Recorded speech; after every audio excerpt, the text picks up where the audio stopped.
Masjid Umar Ibn Khattab atau tempat di mana Umar Khattab menulis perjanjian damai antara orang Muslim dan antara orang Nasrani yang tinggal di dalam kota yang namanya Ilya. Ilya. Itu Ilya.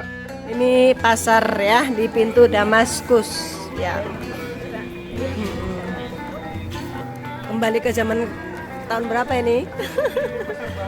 Iya, Masya Allah. Bismillah. Alhamdulillah pagi ini Jumat ya 29 Agustus ya, Lokasi ada di Masjid Umar, di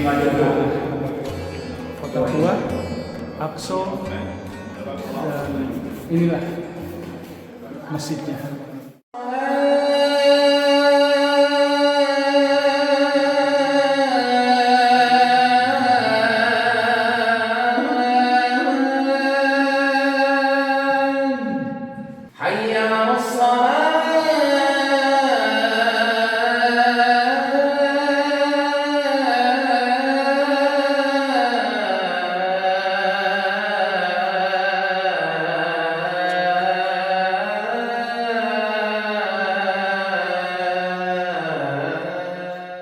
Amanina.